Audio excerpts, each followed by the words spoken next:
사람들은 말하죠. 손주 보는 재미로 산다고요. 그 웃음 한 번이면 세상 시름이 다 사라진다고요. 손주 얼굴만 봐도 하루 종일 웃음이 나온다고 손주 때문에 힘든 줄 모르고 산다고 말이에요. 저도 그렇게 믿었어요. 아들이 장가가고 손주가 생기면 제 삶도 새로운 행복으로 가득 차리라 생각했죠. 친구들이 손주 사진을 보여주며 자랑할 때 저도 언젠가는 그렇게 행복하게 웃을 수 있으리라 믿었어요. 하지만 저는 아직 제 손주의 얼굴도 제대로 본 적이 없습니다. 안아본 적도 없고 손을 잡아본 적도 없어요. 그저 친구가 우연히 보여준 SNS 사진으로만 봤을 뿐이에요. 이건 제 이야기예요. 손주를 보지 못한 할머니의 슬프지만 진실한 이야기입니다. 좋아요와 구독은 큰 힘이 됩니다. 아들 준호가 결혼한 건 봄비가 보슬보슬 내리던 3년 전 4월이었어요. 32의 나이에 좋은 배필을 만났다며 들떠있던 아들의 모습이 아직도 눈에 선해요. 결혼식장에 들어서는 순간 제 가슴은 벅차 올랐어요. 제 아들이 이제 한 여자의 남편이 되는구나. 29시간의 진통 끝에 낳았던 그 아기가 이제 어엿한 어른이 되어 가정을 꾸리는구나 싶었죠. 신부 은주는 정말 아름다웠어요. 깔끔하고 단정한 인상에 하얀 드레스를 입은 모습이 마치 백조 같았죠. 키도 크고 날씬해서 모델 같았어요. 게다가 대기업에 다닌다고 했어요. 우리 아들 정말 복 받았구나. 이렇게 예쁘고 똑똑한 며느리를 만나다니 저는 진심으로 기뻤어요. 남편도 제 손을 꼭 잡으며 우리 준호 잘됐네 하고 웃었죠. 그런데 피로연이 시작되고 나서였어요. 처음으로 뭔가 이상한 느낌을 받은 건요. 저는 은주에게 다가갔어요. 며느리에게 인사를 제대로 하고 환영의 마음을 전하고 싶었죠. 은주야, 오늘 정말 고생 많았지? 어머, 웨딩드레스 너무 잘 어울린다. 우리 준호가 정말 행운아야. 은주는 고개를 살짝 숙이며 대답했어요. 네, 감사합니다, 어머님. 목소리가 작고 짧았어요. 그리고 제 눈을 마주치지 않았죠. 긴장해서 그런가 싶었어요. 아, 맞다. 이거 은주 너한테 주려고 준비했어. 저는 준비해온 작은 상자를 꺼냈어요. 붉은 벨벳 상자 안에는 우리 집안 대대로 내려오는 은비녀가 들어있었죠. 이건 우리 집안 대대로 며느리한테 물려주는 비녀야. 증조 할머니가 고조 할머니한테 받으시고, 할머니가 증조 할머니한테 받으시고, 시어머니가 할머니한테 받으신 거지. 이제 은주가 우리 집 며느리니까 받아줘. 은주는 상자를 받아 들었어요. 하지만 열어보지도 않고 그냥 가방에 넣었죠. 네, 감사합니다. 그리고는 슬쩍 뒤로 물러섰어요. 마치 제게서 빨리 벗어나고 싶다는 듯이요. 그 순간 느꼈어요. 은주가 저를 불편해한다는 걸요. 제 눈을 마주치지 않고 대답은 짧고 표정은 굳어 있었죠. 괜찮아, 긴장했을 거야. 처음 보는 시어머니니까 어색할 수 있어. 시간이 지나면 나아지겠지. 저는 스스로를 달랬어요. 그런데 조금 떨어진 곳에서 본 은주는 완전히 달랐어요. 친정 어머니가 다가오자 은주의 얼굴이 환하게 밝아졌어요. 엄마, 은주야, 괜찮아? 많이 긴장했지? 우리 딸 오늘 정말 예뻤어. 응, 엄마. 고마워. 엄마가 와줘서 정말 힘이 났어. 은주는 친정 어머니 품에 안겨서 편안하게 웃고 있었어요. 눈물까지 글썽이면서요. 제게는 한 번도 보여주지 않았던 그런 자연스럽고 환한 표정이었죠. 저는 멀리서 그 모습을 보며 가슴 한쪽이 서늘해지는 걸 느꼈어요. 왜 저렇게 다를까? 친정 엄마니까 당연한 건가? 나도 언젠가는 저렇게 편하게 대해주겠지? 하지만 마음 한구석이 무거워졌어요. 뭔가 예감 같은 게 있었죠. 이 관계가 쉽지 않을 거라는. 결혼식이 끝나고 일주일쯤 지났을 때였어요. 저는 은주와 조금이라도 가까워지고 싶었어요. 며느리니까 이제 가족이니까요. 남편에게 말했죠. 여보, 내가 은주한테 전화해서 같이 쇼핑 가자고 할까? 혼수 준비하면서 못 산 것도 있을 테고 같이 보면서 필요한 것 사주고 싶어. 그래, 그렇게 며느리랑 친해지는 게 좋지.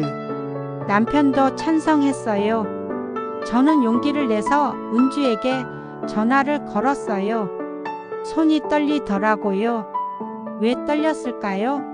며느리한테 전화 한 통 하는데 말이에요. 여보세요, 은주야? 나 어머니야. 네, 어머님. 은주 목소리는 조심스러웠어요. 신혼생활은 어때?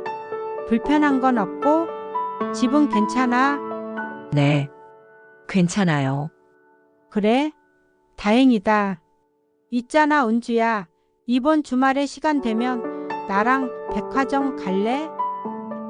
혼수로 못 산 살림들 있을 것 같아서.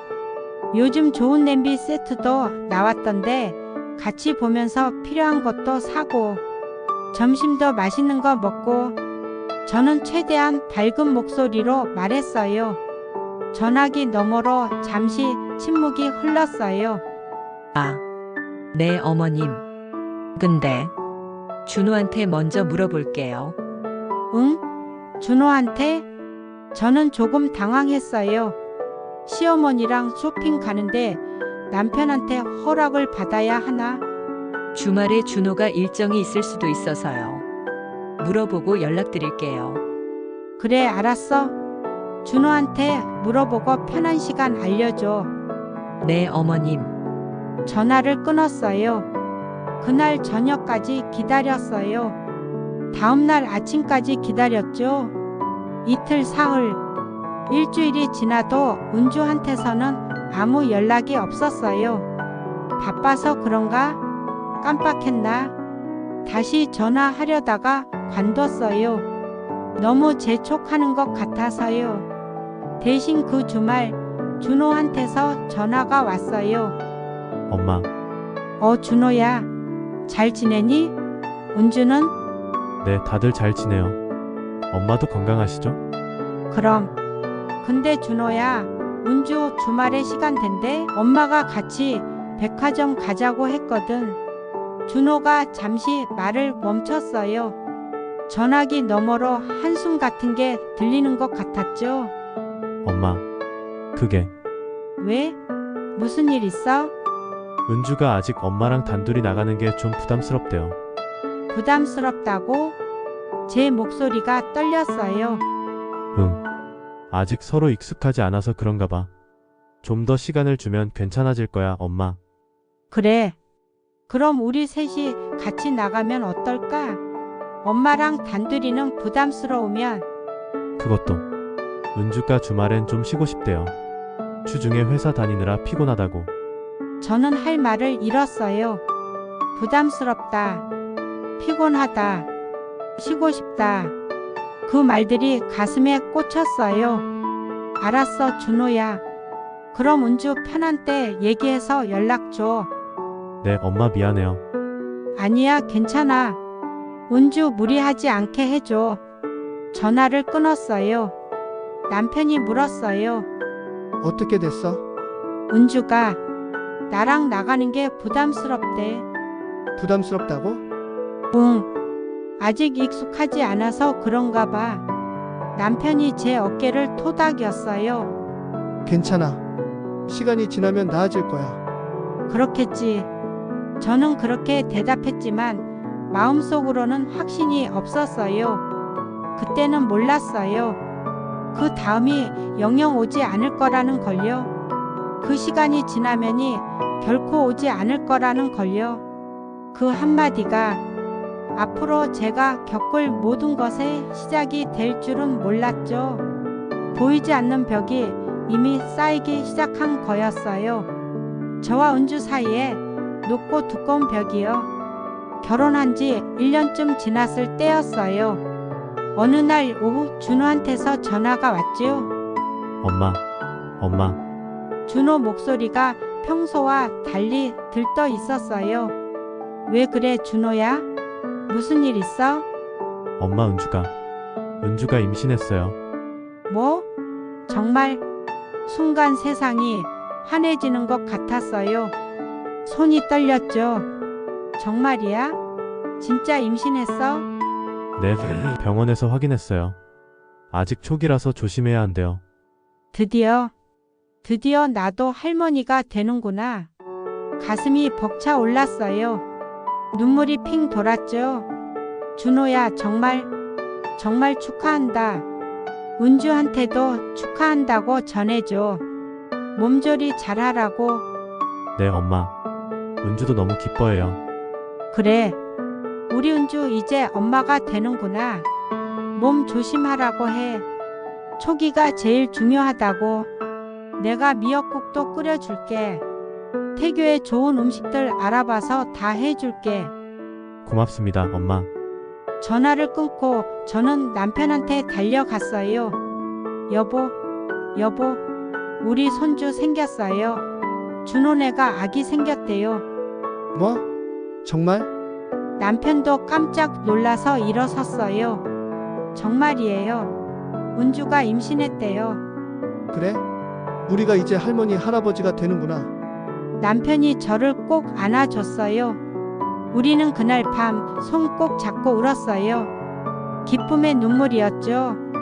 여보, 우리 손주 볼 수 있게 됐네요. 손주 볼 수 있어요. 그래. 고생 많았어, 영수가. 아들 잘 키운 당신 덕분이야. 그날 밤 저는 잠을 이룰 수 없었어요. 너무 기뻐서요. 어떤 아기일까? 아들일까? 딸일까? 준호 닮았을까? 은주 닮았을까? 온갖 상상을 했어요. 아기 옷을 사줘야겠다. 아기 침대도 준비해야겠다. 은주 몸조리 음식도 미리 알아봐야겠다. 머릿속이 복잡했죠. 이제 은주랑도 가까워질 수 있겠지? 아기 때문에 자주 보게 될 테고 자연스럽게 친해질 수 있을 거야. 저는 그렇게 기대했어요. 하지만 그 기쁨은 오래가지 않았습니다. 임신 소식을 들은 지 한 달쯤 지났을 때였어요. 어느 날 저녁 남편이 갑자기 쓰러졌어요. 여보?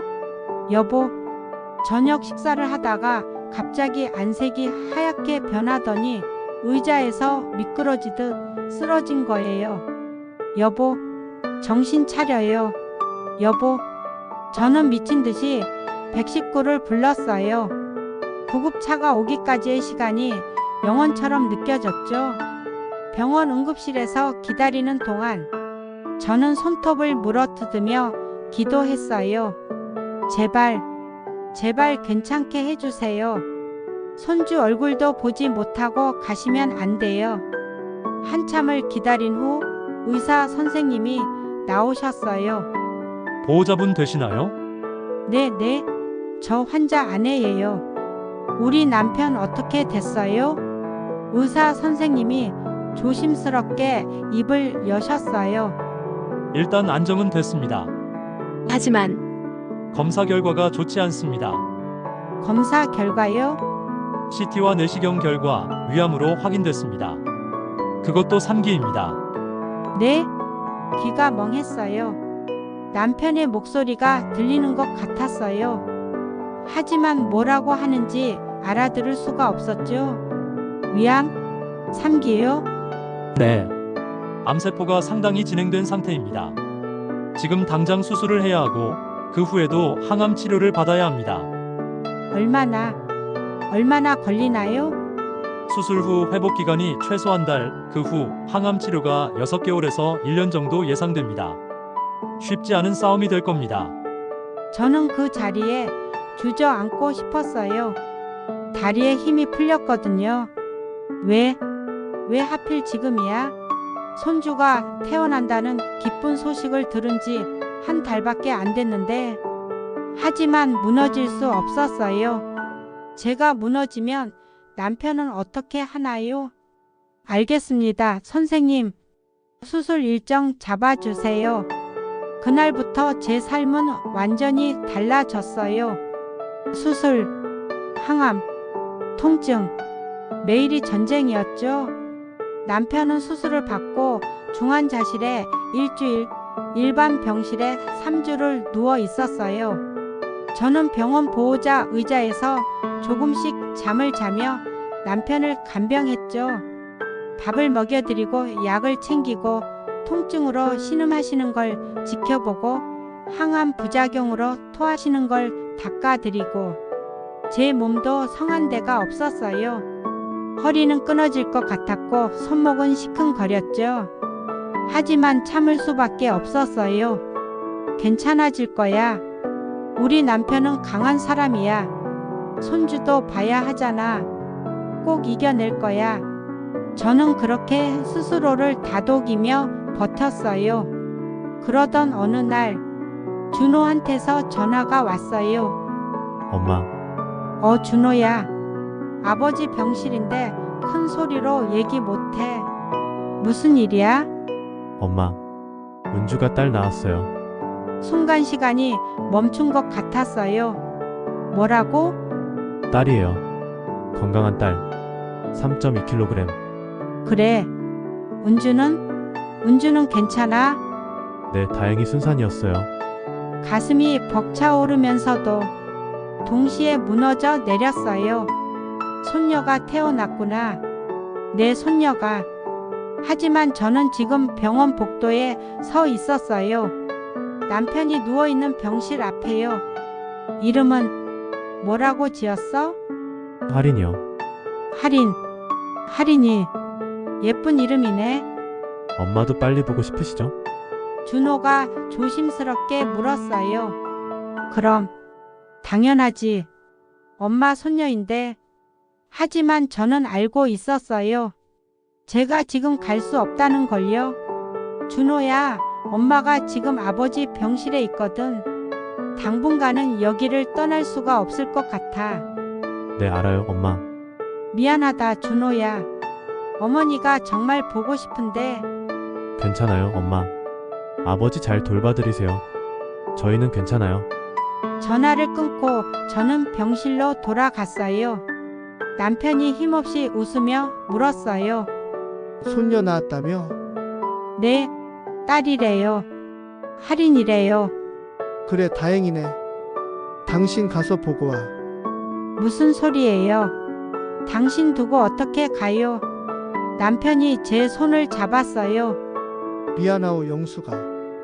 내가 아파서 당신이 손주도 못 보고. 무슨 소리예요? 당신 잘못이 뭐가 있어요?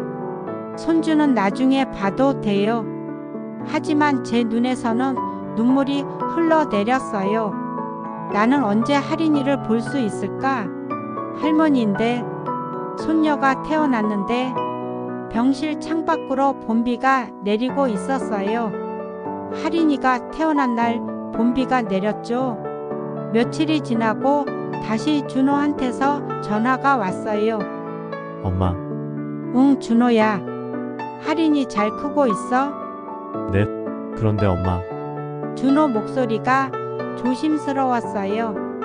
왜? 무슨 일 있어? 은주가 몸이 너무 힘들대요. 출산 후 회복도 더디고 애 보면서 잠도 제대로 못 자고. 그렇겠지. 처세라 더 힘들 거야. 그래서 그러는데 엄마가 100일까지만 올라와서 도와줄 수 있어요? 은주 장모님도 허리가 안 좋으셔서 애를 오래 안고 계실 수가 없대요. 그 말에 제 가슴이 철렁 내려앉았어요. 준호야, 네, 엄마. 아버지가 지금 너도 알잖아. 항암 치료 받고 계시잖아. 아, 그렇죠. 침묵이 흘렀어요. 제가 깜빡했네요. 죄송해요, 엄마. 준호 목소리가 차갑게 식어가는 게 느껴졌어요. 엄마 됐어요. 부탁한 제가 잘못이네요. 저희가 알아서 할게요. 준호야, 그게 아니라 괜찮아요, 엄마. 아버지 잘 돌봐드리세요. 뚝 전화가 끊겼어요. 저는 한참을 멍하니 전화기를 들고 서 있었어요. 내가 잘못한 걸까? 아니에요. 저는 아무 잘못도 하지 않았어요.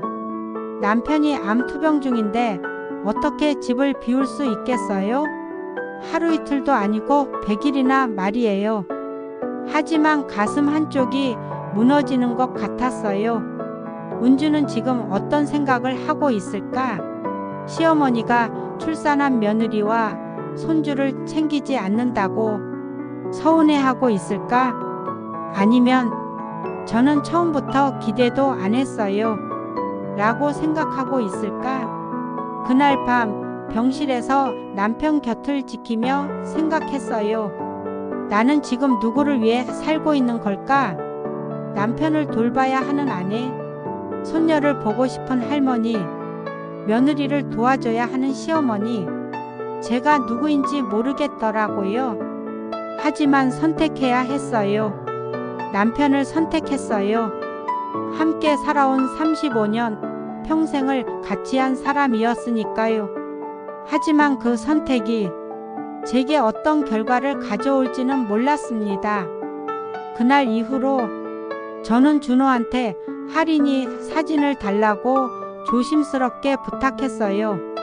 준호야, 엄마가 직접 가서 볼 수는 없지만 사진이라도 보내줄 수 있을까? 할인이 얼굴 너무 보고 싶구나. 네, 보내드릴게요. 하지만 사진은 오지 않았어요.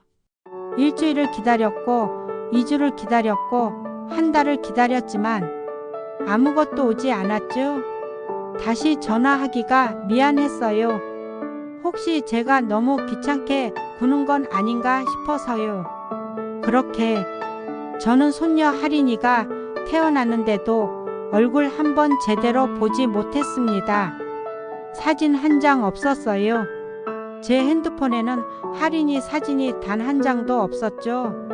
친구들이 손주 사진을 자랑할 때 저는 그저 웃으며 우리도 손녀 생겼어 하고만 말했어요. 사진을 보여달라고 하면 핸드폰에 안 넣어놨네 하고 얼버무렸죠. 할머니가 손주 사진을 핸드폰에 안 넣고 다니는 게 말이 되나요? 하지만 저는 없었으니까요. 정말로 없었으니까요. 남편이 항암 2차 치료를 받고 있을 때였어요. 어느 날 밤 병실에서 잠을 자려는데 핸드폰이 울렸어요. 밤 10시가 넘은 시각이었어요. 준호한테서 온 전화가 아니었어요. 은주였죠. 처음이었어요. 은주가 먼저 저한테 전화를 한 건요. 무슨 일이지? 혹시 할인이한테 무슨 일이라도 생긴 건 아닐까? 저는 급하게 전화를 받았어요. 여보세요? 은주야? 어머님, 은주 목소리는 피곤해 보였어요. 아니, 피곤함을 넘어서 지쳐 있는 것 같았죠. 왜 그래? 무슨 일 있어? 할인이 괜찮아? 어디 아픈 데라도 있어? 네. 할인이는 괜찮아요. 그래? 다행이다. 그럼 은주 너는? 몸은 좀 어때? 괜찮아요. 그 말은 거짓이었어요. 목소리만 들어도 알 수 있었죠. 은주야, 무슨 일 있으면 얘기해. 어머니가 도와줄 수 있는 게 있으면. 어머님은 아버님 간병하시느라 바쁘시잖아요. 그래도 말은 해야 어머니가 뭐라도 해주지. 전화기 너머로 한숨 소리가 들렸어요. 은주야, 정말 내가 미안하다. 내가 힘든 거 알아? 출산하고 애 보는 게 얼마나 힘든지 나도 알아. 나도 준호 낳고 키울 때 정말 힘들었거든. 조금만 기다려줘. 아버지 상태가 좀 나아지면 내가 바로 올라갈게. 할인이도 보고 은주 산후조리도 도와주고. 괜찮아요, 어머님. 은주가 제 말을 끊었어요. 어머님도 힘드시잖아요. 신경 쓰지 마세요. 그 말투가 뭔가 이상했어요. 괜찮다는 게 아니었어요. 차갑고 날카로웠죠. 마치 날이 선 칼날 같았어요. 은주야, 어차피 하기 싫으셨던 거잖아요. 뭐? 귀를 의심했어요. 처음부터 저 안 좋아하셨잖아요. 준호 결혼할 때부터 그러셨어요. 은주야, 그게 무슨... 결혼식 때도 그러셨잖아요. 저한테 비녀주시면서도 눈빛이 차가우셨어요. 백화점 가자고 하신 것도 형식적인 거였잖아요. 제가 거절하니까 속으로 다행이라고 생각하셨죠? 아니야, 은주야. 나는 진심으로... 됐어요. 신경 안 쓰셔도 돼요. 은주 목소리가 떨리고 있었어요. 화가 나서 떠는 건지 울어서 떠는 건지 알 수 없었죠. 저도 기대 안 하니까요. 처음부터 기대 안 했어요. 뚝 전화가 끊겼어요. 저는 그 자리에 얼어붙었어요. 어차피 하기 싫으셨던 거잖아요. 처음부터 저 안 좋아하셨잖아요. 기대 안 했어요. 그 말들이 머릿속에서 맴돌았어요. 저는 한 번도 그런 적이 없었어요. 은주를 싫어한 적도 미워한 적도 없었어요. 결혼식 때 비녀를 건넬 때도 진심이었고 백화점 가자고 한 것도 진심이었어요. 그저 남편이 아파서 갈 수 없었을 뿐인데 어떻게 제 마음을 그렇게 오해할 수 있을까요? 그날 밤 저는 잠을 이룰 수 없었어요.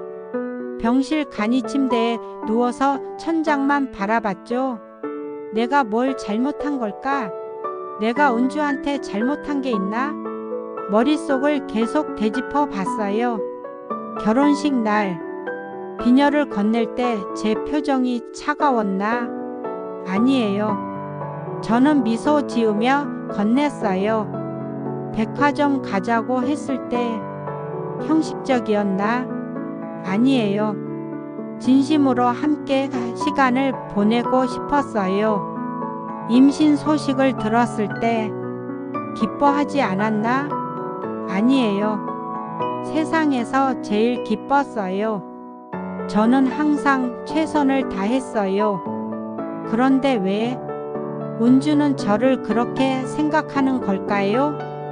며칠이 지나고 준호한테서 연락이 왔어요. 엄마, 은주 장모님이 올라오셔서 지금 할인이 봐주고 계세요. 그래? 다행이네. 은주 많이 힘들었겠다. 장모님이 한 달 정도 계실 거래요. 고마우시네. 사돈한테 나중에 엄마가 전화 드려야겠다. 근데 엄마, 준호가 말을 멈췄어요. 왜? 은주가 요즘 좀 예민해요. 산후우울증 같은 것 같아요. 엄마한테 전화한 것도 그래서 그런 거예요.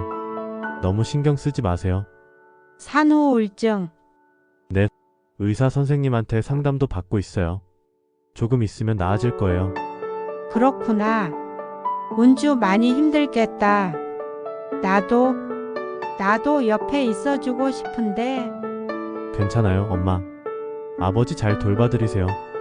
그게 지금 엄마가 할 일이에요. 전화를 끊고 저는 깊은 한숨을 내쉬었어요.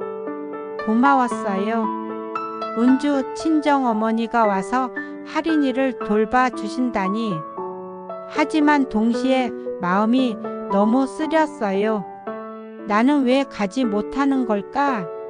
나도 할머니인데, 나도 손녀를 돌봐주고 싶은데.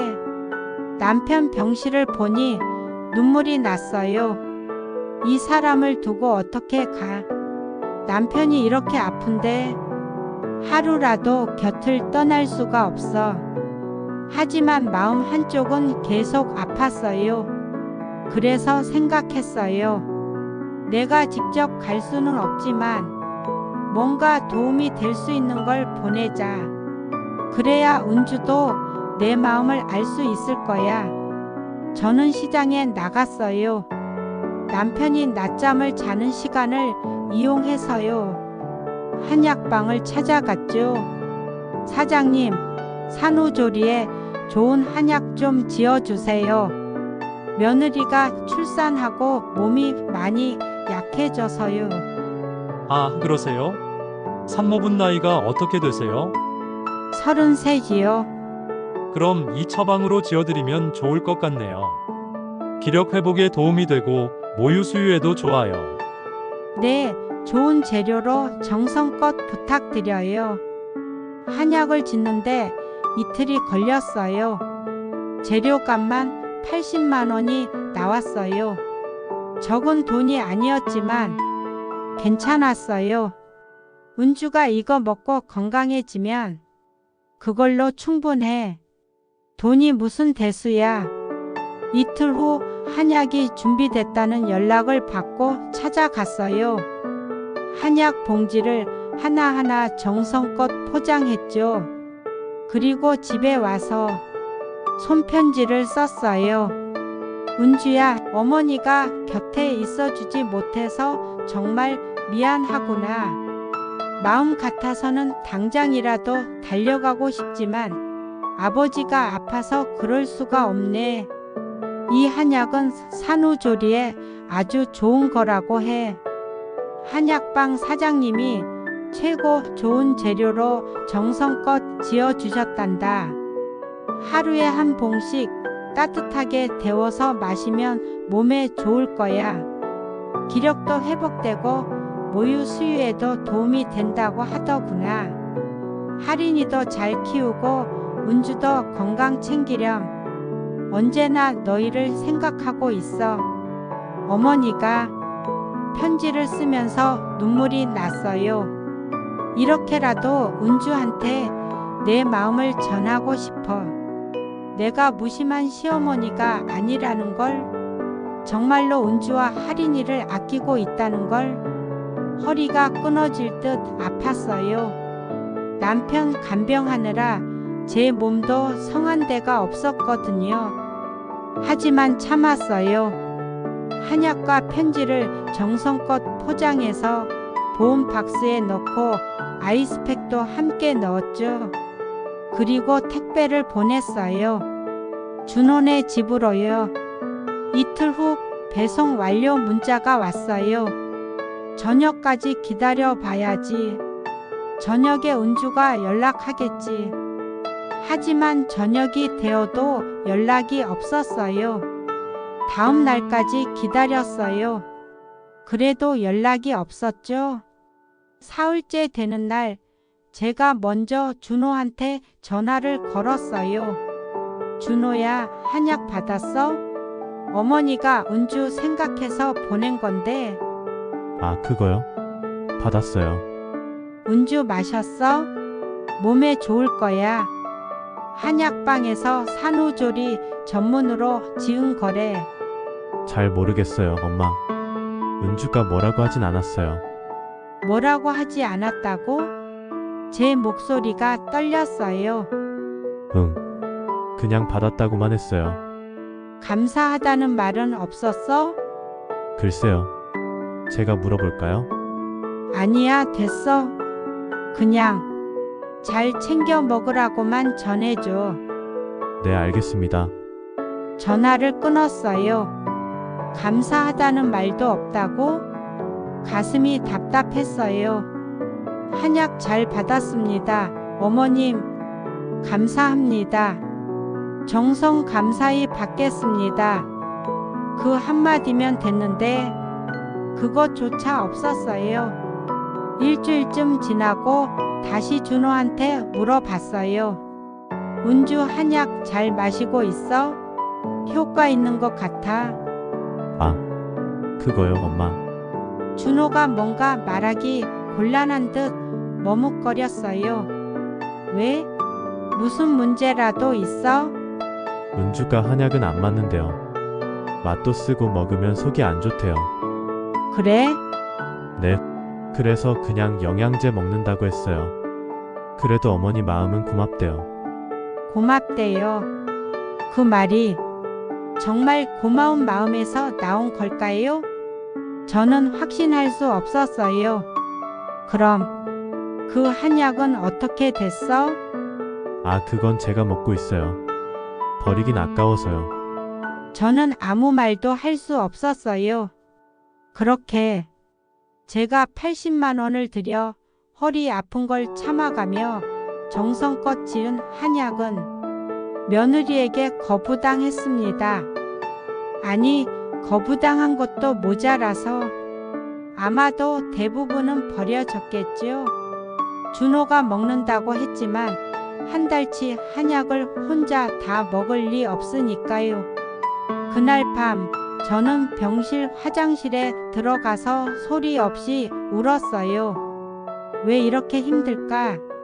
나는 그저 좋은 시어머니가 되고 싶었을 뿐인데, 며느리를 진심으로 아끼고 싶었을 뿐인데, 남편은 아프고 며느리는 저를 밀어내고 손녀는 제 품에 안아보지도 못했고요. 저는 그저 사랑받고 싶었을 뿐이에요. 가족으로 인정받고 싶었을 뿐이에요. 그게 그렇게 어려운 일인가요? 남편의 항암 치료가 6개월째 접어들었을 때였어요. 치료는 순조롭게 진행되고 있었어요. 의사 선생님도 잘 이겨내고 계신다고 하셨죠. 하지만 제 몸은 지쳐 있었어요. 병원과 집만 오가던 제가 친구의 강력한 권유로 겨우 카페에 나온 거였어요. 영수가 너 요즘 얼굴색이 왜 그래? 너무 무리하는 거 아니야? 괜찮아. 남편이 많이 좋아지고 있어. 그래도 너도 쉬어야지. 내가 쓰러지면 어떡해? 커피 한잔 하자. 응? 그래, 고마워. 친구와 마주 앉아서 커피를 마시고 있었어요. 오랜만에 밖 공기를 마시니 조금 숨통이 트이는 것 같았죠. 남편분은 많이 좋아지셨어? 응, 조금씩 나아지고 있어. 의사 선생님이 희망을 가지라고 하시더라고. 다행이다. 너도 정말 많이 힘들었을 텐데. 근데 손주는? 손주 태어났다며? 응, 딸이야. 할인이라고. 어머, 이름 예쁘다. 사진 좀 보여줘. 저는 핸드폰을 꺼냈어요. 하지만 갤러리에는 할인이 사진이 없었죠. 아, 사진을 안 넣어놨네. 다음에 보여줄게. 에이, 할머니가 손주 사진을 왜 안 넣고 다녀? 이상하다. 친구가 웃으며 말했어요. 농담이었지만 제 가슴에는 비수처럼 꽂혔죠. 그때였어요. 친구가 자기 핸드폰을 보다가 갑자기 놀라는 표정을 지었어요. 야, 영수가 이거 내 며느리 아니야? 응? 뭐? 친구가 핸드폰 화면을 제게 보여줬어요. 그 순간 세상이 멈춘 것 같았어요. 화면 속에는 분홍색 한복을 입은 아기가 있었어요. 할인이었어요. 돌상 앞에 앉아서 환하게 웃고 있었죠. 작은 손으로 돌잡이 물건들을 만지고 있었어요. 옆에는 은주가 있었어요. 예쁜 한복을 입고 밝게 웃고 있었고요. 준호도 아기를 안고 행복한 표정이었어요. 배경에는 풍선과 장식들이 가득했어요.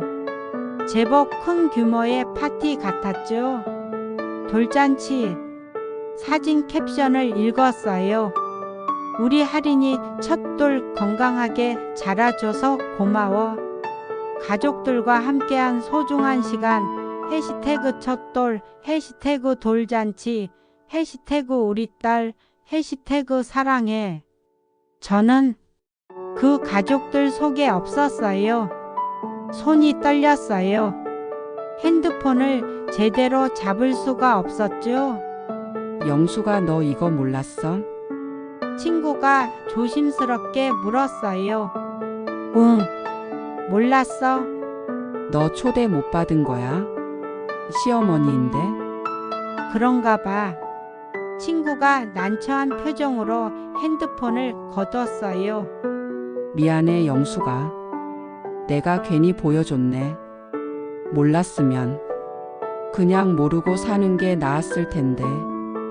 아니야, 괜찮아. 보여줘서 고마워. 저는 애써 웃으려 했지만 입가가 떨렸어요. 너 괜찮아? 응, 괜찮아. 남편이 아파서 못 간 거야. 이해해. 은주도 힘들었을 거야. 그래도 그렇지. 시어머니한테 연락이라도 하지. 친구는 더 이상 말을 잇지 못했어요. 카페를 나와서 저는 바로 집으로 돌아왔어요. 버스를 타고 가는 내내 눈물이 났어요. 참으려 했지만 참을 수가 없었죠. 손이 떨려서 핸드폰을 제대로 잡을 수가 없었어요. 집에 도착해서 전화를 걸었어요. 은주한테요. 한 번, 두 번, 세 번째 신호음에 전화가 연결됐어요. 여보세요? 은주 목소리였어요. 은주야, 나 어머니야. 네, 어머님. 은주야, 할인이 돌잔치 했니? 잠시 정적이 흘렀어요. 아주 긴 침묵이었죠. 네, 지난 주말에요. 언제? 지난 토요일이요. 지난 토요일. 그때 저는 남편 병실에 있었어요.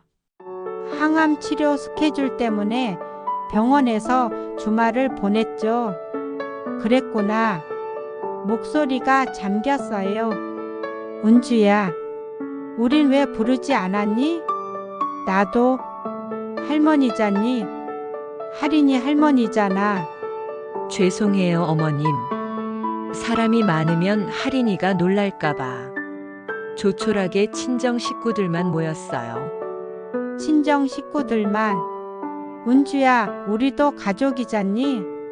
준호 아버지도 나도. 우리도 할인이 가족이잖아. 어머님, 은주 목소리가 차갑게 변했어요. 솔직히 말씀드릴게요. 응? 어머님은 할인이를 사랑하지 않으시잖아요. 뭐라고? 뒤를 의심했어요. 한 번도 안 찾아오셨잖아요. 할인이가 태어나고 딱 한 번도요. 은주야, 그건. 목소리가 떨렸어요. 아버지가 아파서 그랬잖니. 너도 알잖아. 위암 3기라고. 항암 치료 받고 계시다고. 내가 어떻게 집을 비우겠니? 그건 핑계예요, 어머님. 뭐? 정말 보고 싶으셨으면 한 번쯤은 오셨을 거예요. 하루만이라도요. 아니면 전화라도 자주 하시든가요. 할인이 어떻게 크고 있는지, 뭘 먹는지 궁금해 하시지도 않으셨잖아요. 아니야, 은주야. 나는 어머님은 처음부터 저를 며느리로 생각 안 하셨잖아요. 그게 아니야. 제 목소리가 커졌어요. 나는 널 며느리로 생각했어. 진심으로 우리 가족으로 받아들이려고 노력했어. 결혼식 때도 그 후에도 항상 그랬어. 하지만 어머님은 한 번도 저한테 관심이 없으셨어요. 결혼식 때도 저한테 관심 없으셨잖아요. 형식적으로 비녀주시고 그게 다였어요. 은주야. 됐어요. 은주가 제 말을 끊었어요. 저도 더 이상 기대 안 할게요. 어머님도 편하게 사세요. 저희는 저희끼리 살게요. 은주야, 그게 무슨. 뚝 전화가 끊겼어요. 저는 한참을 멍하니 서 있었어요. 할인이를 사랑하지 않는다고? 핑계라고? 처음부터 며느리로 생각 안 했다고? 아니에요. 아니에요. 저는 단 한 번도 그런 적이 없어요. 은주를 미워한 적도 할인이를 사랑하지 않은 적도 없어요. 그저 남편이 아파서 갈 수 없었을 뿐이에요. 하루하루가 전쟁 같았어요. 항암 부작용으로 토하는 남편을 돌보고 통증으로 괴로워하는 남편을 간병하고 새벽에 응급실에 달려가고 어떻게 그런 상황에서 집을 비울 수 있겠어요? 하루도요? 이틀도요? 만약 제가 서울에 올라가 있는데 남편한테 무슨 일이라도 생기면 어떡하나요? 그런데 은주는 그걸 핑계라고 했어요. 사랑하지 않는다고 했어요. 그 말이 제 가슴에 비수처럼 꽂혔어요. 저는 그날 저녁 병원으로 돌아갔어요. 남편 병실로요. 여보 왔어? 어디 갔다 와? 응. 잠깐 친구 만나고 왔어. 그래? 밥은 먹었어? 응, 먹었어. 하지만 사실은 한 끼도 먹지 못했어요. 목으로 음식이 넘어가지 않았거든요. 그날 밤 저는 혼자 울었어요. 소리 내지 않고 이불을 뒤집어 쓰고 조용히 울었죠. 왜 이렇게 힘들까? 내가 뭘 잘못한 걸까? 저는 최선을 다했어요.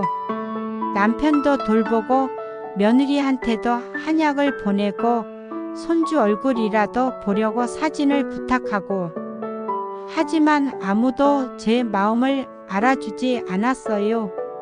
은주는 저를 나쁜 시어머니로 생각했고 준호는 아무 말도 하지 않았고 할인이는 저를 할머니로조차 알지 못할 거예요. 그날 이후로 세상 모든 소리가 멀어졌어요. 할인이의 웃음도 아들의 목소리도 모든 게 멀고 멀게만 느껴졌죠. 며칠 뒤 준호한테 전화가 왔어요. 엄마, 준호야, 엄마 은주한테서 들었어요. 전화하셨다고. 응, 엄마, 은주가 요즘 좀 예민해요. 애 키우면서 스트레스 받고 산후우울증도 아직 완전히 낫지 않았고 그래서 말이 좀 심했던 것 같아요. 준호야, 제 목소리가 떨렸어요. 너는 내가 할인이를 사랑하지 않는다고 생각하니? 엄마, 그게 아니라 대답해줘. 너도 그렇게 생각해? 침묵이 흘렀어요. 그 침묵이 답이었죠. 알았어, 준호야. 됐어. 엄마, 오해하지 마세요. 엄마가 할인이를 사랑하지 않는다는 게 아니라 난 괜찮아. 아버지 간병 잘할게. 너희는 너희끼리 잘 지내라. 엄마, 그리고 준호야, 내가 며느리한테 잘못한 게 있으면 말해줘. 엄마가 고칠게. 아니에요, 엄마. 잘못한 거 없어요. 그럼 왜 은주는 나를 그렇게 미워하는 거니? 준호가 한참 동안 말이 없었어요. 엄마, 은주가 엄마를 미워하는 건 아니에요. 그냥 서운한 거예요. 서운하다고? 네, 결혼하고 나서 엄마가 관심이 없으신 것 같았대요. 백화점도 같이 안 가시고 연락도 별로 안 하시고 나는 은주가 부담스러워 한다고 해서. 그게 은주한테는 관심 없는 것처럼 느껴졌나 봐요. 저는 할 말을 잃었어요. 내가 관심이 없었다고? 부담 주지 않으려고 조심했던 게 관심 없는 걸로 보였다고? 그리고 할인이 낳고 나서도 한 번도 안 오셨잖아요. 100일도 돌도. 아버지가 아팠잖니? 그걸 은주는 이해 못하는 것 같아요, 엄마. 자기 엄마는 허리 아픈데도 매일 와서 도와줬거든요. 그런데 시어머니는 한 번도 안 오니까 서운했나 봐요. 알았어, 준호야. 저는 더 이상 말하고 싶지 않았어요. 나는 괜찮으니까 은주 잘 챙겨줘. 그게 내가 할 일이야. 엄마, 그리고 준호야, 앞으로는 엄마가 너무 자주 연락하지 않을게.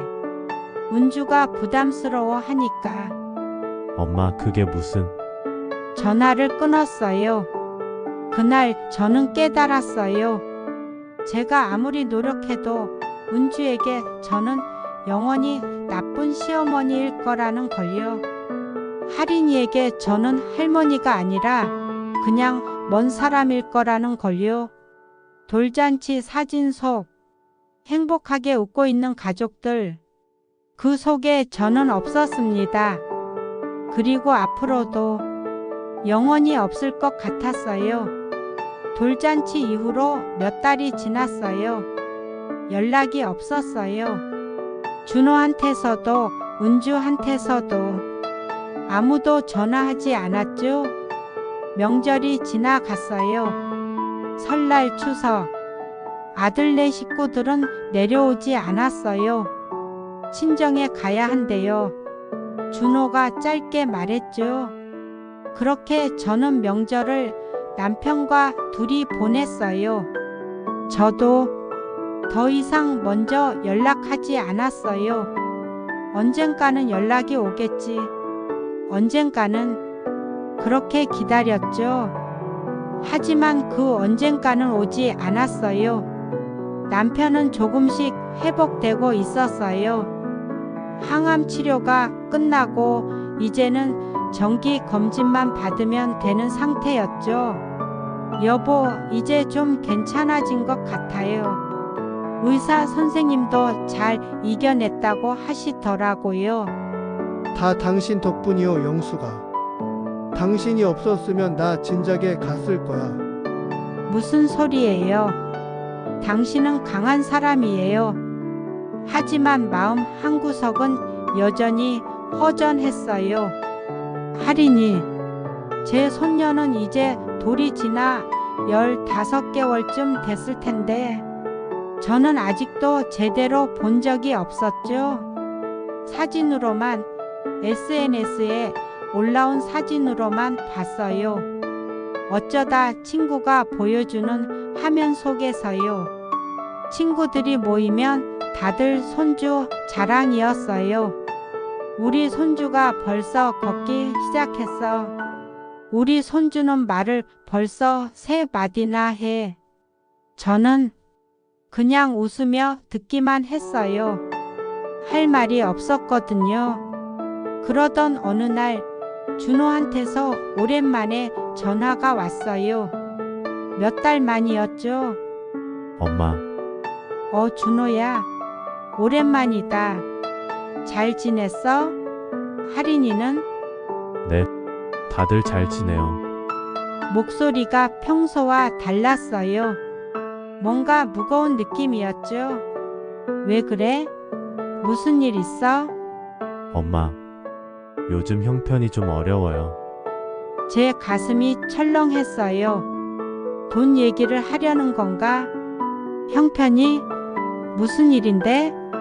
그게 회사 사정이 안 좋아져서 제 월급이 깎였어요. 그리고 은주가 할인이 키우느라 아직 일을 못하고 있고 저 혼자 벌이로는 빠듯해요. 그렇구나.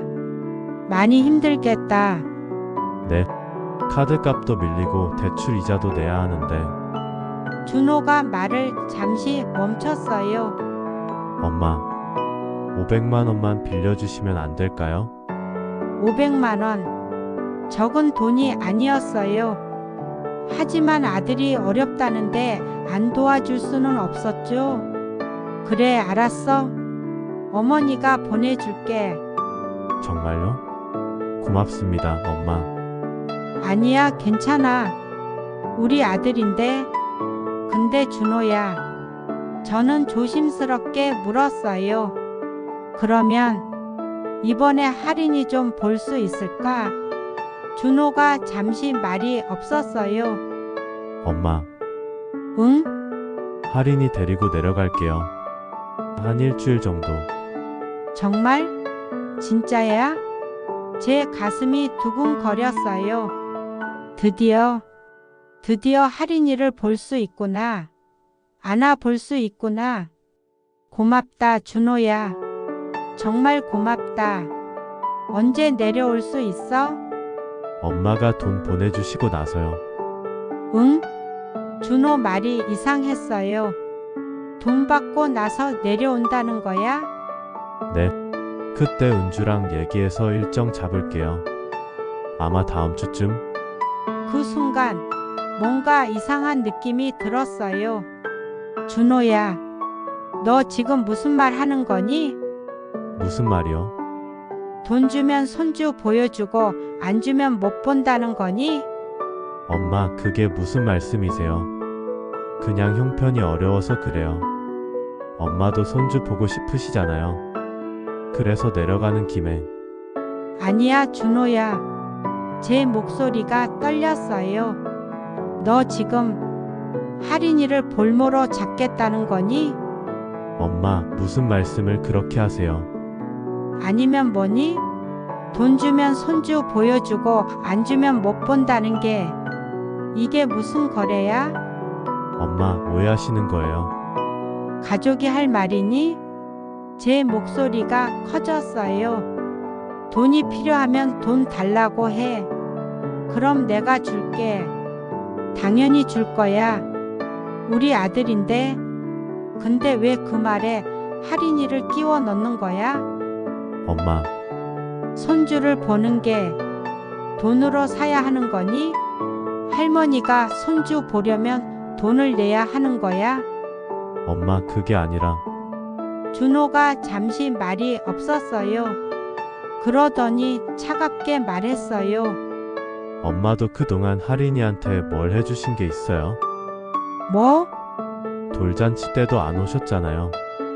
100일 때도 촛돌 때도 선물 하나 제대로 보내신 적도 없고. 준호야. 제 가슴이 무너져 내렸어요. 내가 관심이 없었다고? 내가? 은주가 그러는데 엄마가 할인이한테 관심이 없으신 것 같대요. 그래서 저도 엄마한테 할인이 얘기를 잘 안 하게 됐어요. 말해봤자 반응이 없으시니까. 반응이 없다고? 나는 매번 궁금해했어. 사진 보내달라고 했잖아. 한두 번 말씀하시고 마셨잖아요. 정말 보고 싶으시면 계속 물어보시든가 직접 올라오시든가 하셔야죠. 나는 아버지 간병하느라 그것도 이제 끝났잖아요. 아버지 많이 좋아지셨는데 그래도 한 번도 안 오셨어요. 할 말을 잃었어요. 엄마, 저도 은주 편을 들어야 해요. 제 아내니까요. 은주가 서운해하는데 제가 어떡해요. 그럼 나는 내 엄마잖아. 35년을 키운 내 엄마라고. 엄마, 이렇게 말씀하시니까 힘드네요. 준호야, 잠깐. 엄마, 돈은 됐어요. 저희가 알아서 할게요. 빚 좀 더 내든가 할게요. 준호야.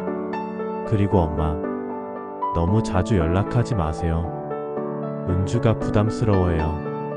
뚝 전화가 끊겼어요. 저는 한참을 멍하니 전화기를 들고 있었어요. 방금 뭐였지? 내 아들이 맞나? 아들이 낯설게 느껴졌어요. 제가 낳은 아이가 아닌 것처럼, 제가 키운 아이가 아닌 것처럼. 어떻게 엄마한테 이럴 수 있을까요? 손주를 볼모로 돈을 요구할 수 있을까요? 너무 자주 연락하지 마세요, 라니. 그게 아들이 엄마한테 할 말인가요? 그날 밤 저는 남편한테 말했어요. 여보, 준호가 이상해요.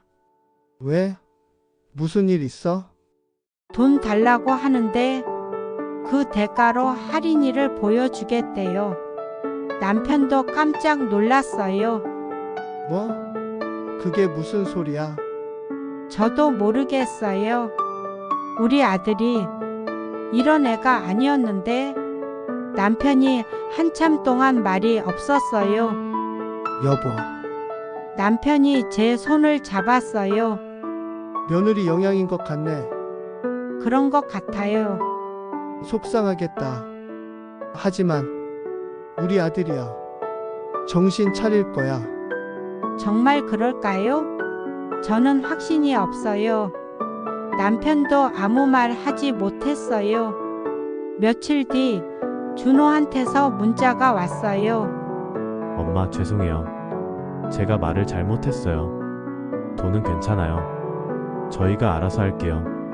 나중에 여유되면 할인이 데리고 내려갈게요. 겨우 한 줄. 사과도 아니고 그냥 변명 같은 문자였어요. 나중에 여유 되면. 그 나중은 언제일까요? 저는 답장하지 않았어요. 뭐라고 써야 할지 몰랐거든요.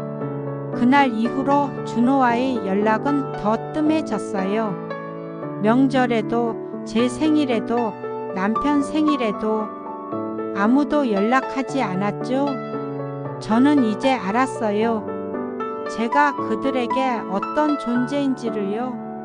필요할 때만 찾는 사람, 돈이 필요할 때만 연락하는 사람, 그저 그런 존재였던 거죠. 할머니도 시어머니도 엄마도 아닌 그냥 ATM 같은 존재. 그 후로 아들의 전화는 받지 않았어요. 처음엔 전화가 왔어요. 한 번, 두 번, 세 번. 하지만 저는 받지 않았죠. 며칠 뒤 연락처를 열어서 준호 이름을 찾았어요. 손가락이 떨렸어요. 이걸 정말 지워야 하나? 내가 낳은 아들인데, 35년을 키운 아들인데. 하지만 저는 눌렀어요. 삭제. 준호 번호가 사라졌어요.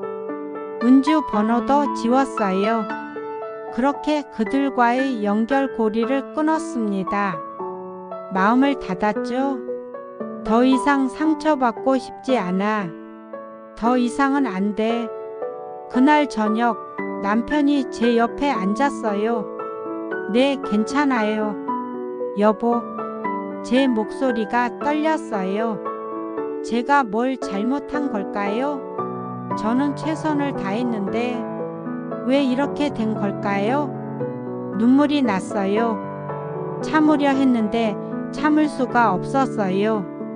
남편이 저를 꼭 안아줬어요. 하지만 응?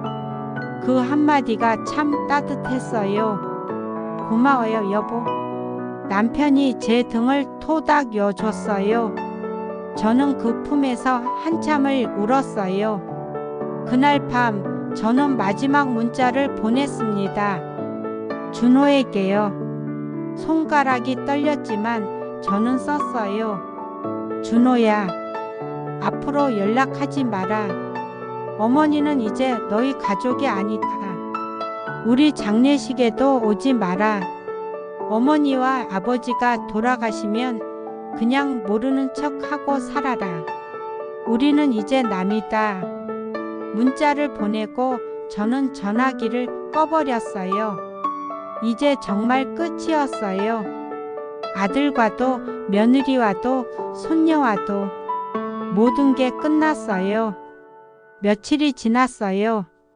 처음엔 힘들었어요. 문득문득 할인이 생각이 났거든요. 지금쯤 뭐 하고 있을까? 밥은 잘 먹고 있을까? 말은 잘하고 있을까? 하지만 그 생각을 지웠어요. 이제 내 손주가 아니야. 남의 아이야. 시간이 지나면서 조금씩 마음이 편해졌어요. 더 이상 전화를 기다리지 않아도 됐고, 더 이상 눈치를 보지 않아도 됐고, 더 이상 상처받지 않아도 됐으니까요. 이제는 남편과 둘이 삽니다. 아침에 일어나면 남편이 커피를 내려줘요. 고맙습니다, 영감. 우리는 마주 앉아서 커피를 마시죠. 그게 참 평화로워요. 집에는 할인이 사진이 한 장도 없어요. 처음부터 없었으니까요. 돌잔치 사진도 100일 사진도 제게 온 건 아무것도 없었으니까요. 그래도 괜찮아요. 이제는 미련도 없어요. 자식은 피로 이어지지만 가족은 마음으로 이어지는 거더군요. 피가 같다고 해서 다 가족인 건 아니에요. 마음이 통해야 진짜 가족인 거죠. 저와 준호는 피는 같지만 마음은 달랐어요. 그러니 가족이 아니었던 거예요. 사람들은 말하죠. 손주 보는 재미로 산다고요. 하지만 저는 이제 알아요. 손주가 없어도 살 수 있다는 걸요. 사랑하지 않는 사람에게 매달릴 필요 없다는 걸요. 이제 저는 남편과 함께 우리만의 인생을 삽니다. 아침엔 커피를 마시고 저녁엔 산책을 하고 밤엔 손 잡고 TV를 봐요. 그게 제 행복이에요. 하리나, 할머니는 너를 사랑했단다. 한 번도 본 적 없지만 사랑했어. 하지만 이제 할머니는 너를 잊을 거야. 그게 할머니가 살 수 있는 방법이니까. 준호야, 엄마는 너를 끝까지 사랑했어. 하지만 이제 엄마도 지쳤어. 더 이상 상처받고 싶지 않아. 오늘도 해가 뜨고 해가 집니다. 세상은 변함없이 돌아가죠. 저도 그렇게 살아갈 거예요. 손주 없이도 아들 없이도 제 삶을, 제 인생을 살아갈 거예요. 이건 제 이야기였습니다. 슬프지만 진실한 한 할머니의 이야기. 사랑하는 사람과 함께 오늘을 살아가는 것. 그것만으로도 충분히 행복할 수 있다는 걸요. 때로는 단절이 치유가 되기도 합니다. 끊어내는 용기가 새로운 평화를 가져오기도 하죠. 저는 더 이상 누군가의 엄마도 시어머니도 할머니도 아닙니다. 그저 한 사람의 아내이고 한 사람의 영숙이에요. 그걸로 충분합니다. 마당에 꽃들이 피고 집니다. 계절이 바뀌고 시간이 흐르죠. 저도 그렇게 흘러갑니다. 고요하게 평온하게. 이제는 아침에 일어나도 핸드폰을 확인하지 않아요. 혹시 연락이 왔나 기대하지 않으니까요. 명절이 다가와도 마음이 무겁지 않아요. 차례상을 남편과 둘이 차리고 둘이 절하고 둘이 먹어요. 그게 더 편해요. 1년이 지나고 2년이 지났어요. 준호한테서는 연락이 없었어요. 저도 하지 않았고요. 가끔 궁금했어요. 잘 살고 있을까? 할인이는 많이 컸을까? 하지만 그 궁금증을 참았어요. 알아봤자 제게 도움이 되지 않으니까요. 남편이 건강검진을 받았어요. 이제는 마음이 편했어요. 아들을 기다리지 않고 손주를 그리워하지 않고 며느리의 눈치를 보지 않으니까요. 그저 오늘을 살고 내일을 기대하고 남편과 함께 있으면 됐으니까요. 이게 진짜 내 인생이구나. 손주 없는 인생. 그래도 괜찮은 인생. 이것이 제 인생 극장의 마지막 이야기입니다. 손주 보는 재미는 없었지만 남편과 함께하는 평화로운 일상이 있습니다. 그것만으로도 저는 행복합니다. 사람들은 말하죠. 손주 보는 재미로 산다고요. 하지만 손주가 없어도 아들이 없어도 인생은 계속됩니다. 그리고 그 인생도 충분히 아름다울 수 있어요. 오늘도 남편은 마당에서 꽃에 물을 주고 있어요. 저는 부엌에서 저녁 준비를 하고 있고요. 창밖으로 석양이 지고 있어요. 아름다운 하루의 끝이에요. 들어주셔서 감사합니다. 이건 한 할머니의 이야기였지만 어쩌면 많은 분들의 이야기일 수도 있어요. 손주를 못 보는 할머니, 자식과 단절된 부모, 가족에게 상처받은 사람들. 우리 모두 각자의 아픔이 있습니다. 하지만 그 아픔을 놓아주고 오늘을 살아가는 것. 그것이 우리가 할 수 있는 최선입니다. 여러분도 행복하시길 바랍니다. 오늘도 내일도 모레도. 지금 이 이야기를 듣고 계신 분들께 혹시 저와 비슷한 상황이신가요? 자식과의 관계가 어렵나요? 손주를 보지 못하나요? 그렇다면 말씀드리고 싶어요. 당신은 혼자가 아니에요. 그리고 당신 잘못이 아니에요. 때로는 최선을 다해도 안 되는 일이 있어요. 때로는 사랑만으로는 부족한 관계가 있어요. 그럴 땐 놓아주는 것도 용기예요. 자신을 지키는 것도 사랑이에요. 당신의 인생은 손주만이 전부가 아니니까요. 당신에게도 행복할 권리가 있으니까요. 힘내세요. 그리고 오늘을 사세요.